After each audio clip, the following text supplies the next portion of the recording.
जैसे ही वो पत्थर पानी से टकराता है तो उसका अंजाम बहुत वाज़ेह और फौरी होता है। वो भारी पत्थर फौरन तह में डूब जाता है। पानी के अंदर से गुजरती सूरज की किरणों में अगर देखा जाए तो वो पत्थर बिल्कुल बेहरकत और साकित पड़ा नजर आता है। उसका वजन, उसकी सख्ती और उसकी जिद उसे पानी की सतह पर टिकने ही नहीं देती और वो सीधा जाकर नीचे गिर जाता है। लेकिन इसके बिल्कुल बरक्स उस खुश पत्ते का सफर कुछ और ही कहानी सुनाता है। पानी पर रखने के बाद पत्ता डूबता नहीं है, वो बड़े आराम से तैरता है और पानी की लहरों के साथ निहायत ही पुरसुकून अंदाज में अपना सफर जारी रखता है। वो पानी की लहरों से लड़ने या जिद करने के बजाय इसके बहाव को कबूल करता है और उसी बहाव की ताकत को इस्तेमाल करते हुए निहायत खूबसूरती से आगे बढ़ता चला जाता है।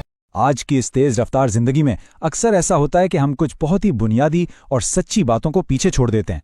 आज के इस जायजे में हम एक बड़ी ही पुरसुकून कहानी में गौता लगाने वाले हैं जो हमें दिली सुकून और सब्र की असल ताकत के बारे में बताती है।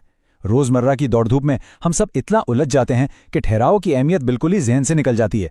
तो चलिए इस मालूमाती और पुरसुकून सफर का आगाज करते हैं। कभी कभी कामयाबी ताकत से नहीं बल्कि सब्र से मिलती है। जरा इस बात की गहराई को महसूस करें। ये अल्फाज हमारी आज की पूरी गुफ्तगू की बुनियाद है। हम अक्सर यही सोचते हैं कि ज्यादा जोर लगाने से या मुसलसल हाथ पैर मारने से हम हर मुश्किल को हल कर लेंगे, है ना? लेकिन ये कहानी हमें जिंदगी का एक बिल्कुल ही मुख्तलिफ रुख दिखाती है। ये हमें बताती है कि असल ताकत अक्सर हमारे ठहराव में छुपी होती है। ठीक है, तो चलिए इस कहानी में चलते हैं। जरा तसव्वुर करें एक बहुत ही पुरामन गांव का, जहां सुबह सवेरे सूरज की नर्म और सुनहरी रोशनी हर तरफ फैली हुई हो। ये कोई आम सा मंजर नहीं है, बल्कि ये उस दिली सुकून की अक्कासी करता है जिसकी तलाश में हम इंसान हमेशा रहते हैं। इसी खूबसूरत और खामोश फिजा में हमारी आज की कहानी शुरू होती है। और इस गांव के बिल्कुल बीचों बीच हमारी कहानी का सबसे अहम किरदार मौजूद है, यानी गांव का दाना दरवेश। वो बिल्कुल सादा सा सफेद लिबास पहनता है जो उसके अंदरूनी सुकून को जाहिर करता है। वो एक बड़े से दरख्त के साए में बड़ी खामोशी से बैठता है, लोगों की परेशानियां पूरी तवज्जो से सुनता है और उन्हें बड़े तसल्ली बख्श मशवरे देता है। ये एक ऐसे रहनुमा का किरदार है जो सिर्फ बोलने का आदी नहीं बल्कि बड़ी गहराई से सुनता और समझता है। तो अब हम कहानी के अगले हिस्से की तरफ आते हैं, यानी मायूसी का बोझ, जहां एक नौजवान की परेशानी सामने आती है। अब यहां एक बहुत बड़ा सवाल पैदा होता है कि बेपनाह मेहनत के बावजूद बाज़ औक़ात हमें नाकामी क्यों मिलती है। ये एक ऐसा सवाल है जो हम सबके ज़हनों में कभी ना कभी जरूर उभरता है। ये उस तकलीफदा एहसास को जाहिर करता है जब कोई अपना 100% दे रहा हो, दिन रात एक कर रहा हो, लेकिन नताइज तवक्कात के बिल्कुल उलट निकलें। जाहिर है ऐसी सूरत हाल किसी को भी अंदर से तोड़ कर रख सकती है। इस नौजवान की असल परेशानी भी यही है। वो मेहनत तो कर रहा है लेकिन मंजिल उसे कहीं दिखाई नहीं दे रही। इस नौजवान का दर्द उसके इन अल्फाज से बिल्कुल साफ झलकता है कि मैं मेहनत तो बहुत करता हूं लेकिन मुझे कभी कामयाबी नहीं मिलती। ये वो मकाम है जहां ऐसा लगने लगता है जैसे जिंदगी किसी बंद गली में आ गई हो। इंसान हालात से लड़ने की कोशिश करता है, मामलात को अपने कंट्रोल में लाना चाहता है, लेकिन जब चीजें मर्जी के मुताबिक नहीं चलती तो जिद और बेसब्री पैदा होना बिल्कुल फितरी सी बात है। दरवेश इस नौजवान की सुलझन को फौरन भांप लेता है। तो दरवेश इस परेशानी का जवाब सिर्फ ज़बानी बातों से नहीं देता बल्कि वो एक अमली रास्ता चुनता है। वो उस नौजवान को एक बहुत ही खूबसूरत और पुरसुकून दरिया के किनारे ले जाता है। तसव्वुर करें, सुबह की मीठी धूप है, आसपास हरे भरे दरख्त हैं और एक खामोशी से बहता हुआ दरिया है। ये कुदरती माहौल दरअसल उस सबक की बुनियाद तैयार कर रहा है जो अब उस नौजवान को मिलने वाला है। अब हम कहानी के सबसे अहम हिस्से की तरफ बढ़ते हैं, पत्थर और पत्ता और दरवेश का शानदार अमली मुजाहिरा। दरवेश के इस अमली मुजाहिरे के इन मराहिल को जरा गौर से देखें। सबसे पहले वो एक भारी सा पत्थर उठाता है और उसे दरिया के साफ पानी में फेंक देता है। इसके बाद वो एक हल्का सा खुश्क पत्ता लेता है और उसे इंतहाई नरमी के साथ पानी की सतह पर रख देता है। और फिर तीसरे कदम में वो नौजवान से कहता है कि जरा देखो पानी के बहाव के साथ इन दोनों चीजों का क्या रद्द अमल होता है। ये बज़ाहिर एक सादा मगर बहुत ही गहरा और मानी खेज अमल है। जैसे ही वो पत्थर पानी से टकराता है तो उसका अंजाम बहुत वाज़ेह और फौरी होता है। वो भारी पत्थर फौरन तह में डूब जाता है। पानी के अंदर से गुजरती सूरज की किरणों में अगर देखा जाए तो वो पत्थर बिल्कुल बेहरकत और साकित पड़ा नजर आता है। उसका वजन, उसकी सख्ती और उसकी जिद उसे पानी की सतह पर टिकने ही नहीं देती और वो सीधा जाकर नीचे गिर जाता है। लेकिन इसके बिल्कुल बरक्स उस खुश पत्ते का सफर कुछ और ही कहानी सुनाता है। पानी पर रखने के बाद पत्ता डूबता नहीं है, वो बड़े आराम से तैरता है और पानी की लहरों के साथ निहायत ही पुरसुकून अंदाज में अपना सफर जारी रखता है।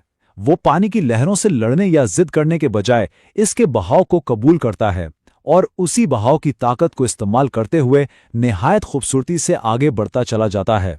और ये बात बड़ी खूबसूरती से वाज़ेह करती है कि कुदरत के ये दो असातिज़ा हमें असल में सिखा क्या रहे हैं। दरवेश नौजवान को समझाता है कि पत्थर अपने सख्ती, अपने बोझ और हालात के खिलाफ लड़ने की जिद की वजह से डूब गया, जबकि पत्ते ने क्या किया, उसने हालात के मुताबिक खुद को ढाला, बहाव को तस्लीम किया और आराम से अपना सफ़र जारी रखा। ये सख्ती और लचक यानी जिद और हालात से मुताबिकत पैदा करने के दरमियान का एक इंतहाई शानदार मवाजना है। चलिए अब देखते हैं सब्र की असल ताकत और कामयाबी के उन बुनियादी अनासिर को जो दरवेश ने सिखाएं। हकीकी कामयाबी के इन बुनियादी अनासिर पर गौर करें जो दरवेश ने सिखाएं।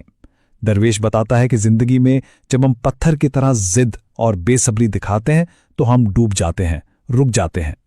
लेकिन कामयाबी का असल नुस्खा इन तीन चीजों में छुपा है: सब्र, हिकमत और अल्लाह पर भरोसा। सब्र हमें ठहरना सिखाता है, हिकमत हमें हालात की नज़ाकत को समझने की सलाहियत देती है और भरोसा हमें इस यकीन के साथ आगे बढ़ने में मदद देता है कि हर चीज़ का एक सही वक्त मुकर्रर है। जब दरवेश की ये हिकमत भरी बातें नौजवान के जहन में उतरती हैं तो हम उसके अंदर एक वाज़ेह तब्दीली देख सकते हैं। मायूसी और नाकामी का वो बोझ जो उसे पत्थर की तरह नीचे की तरफ खींच रहा था अब गायब होने लगता है। इसकी जगह एक रोशन उम्मीद और एक नया एतमाद ले लेता है। उसे बाल आखिर ये समझ आ जाती है कि महज अंधी मेहनत काफ़ी नहीं होती, बल्कि हालात के साथ चलने की लचक भी कामयाबी के लिए उतनी ही ज़रूरी है। चलिए अब ज़रा देखते हैं कि सब कैसे एक दूसरे के साथ जुड़ता है। ये सिर्फ एक दिन की कहानी है। सुबह 7 बजे वो नौजवान मुसलसल नाकामियों की वजह से शदीद मायूसी का शिकार था। 10 बजे वो दरवेश के पास जाता है और दरिया के किनारे इस शानदार मुजाहिरे का मुशाहिदा करता है। और फिर शाम 5 बजे तक उसकी सोच का जाविया मुकम्मल तौर पर बदल चुका होता है और वो एक नए अज़्म और मुस्बत रवैये के साथ अपनी जिंदगी की तरफ लौट रहा होता है। ये एक ही दिन के अंदर होने वाला जहनी पुख्तगी का एक शानदार सफर है। नौजवान तो एक नई और पुख्ता उम्मीद के साथ गांव वापस लौट जाता है और पीछे दरिया के किनारे एक इंतहाई पुरसुकून मंजर रह जाता है। सुनहरे गुरूब आफ्ताब का वक्त है, आसमान पर परिंदे आज़ादाना उड़ रहे हैं और दरवेश दरिया के किनारे खामोशी और इत्मीनान से खड़ा है। ये मंजर दरअसल इस बात की तसल्ली देता है कि कायनात का अपना एक फितरी निज़ाम है जो अपने मुकर्ररा वक्त पर और बड़ी खूबसूरती के साथ चलता रहता है। हमें सिर्फ उसके साथ हम-आहंग होने की ज़रूरत होती है।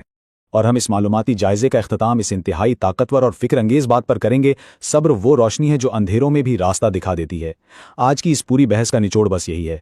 जिंदगी में जब कभी ऐसा लगे कि सारे रास्ते बंद हो गए हैं और बेपनाह मेहनत के बावजूद नताइज नहीं मिल रहे, तो इस कहानी को ज़रूर याद रखिएगा। क्या उस वक्त पत्थर की तरह हालात से लड़कर डूब जाना बेहतर है या उस पत्ते की तरह बहाव के साथ चलकर अपना नया रास्ता बना लेना? ये एक ऐसा सवाल है जो हम सबको खुद से पूछना चाहिए। इस जायजे का हिस्सा बनने का बहुत शुक्रिया और हमें उम्मीद है कि ये सबक हम सबको हमेशा याद रहेगा।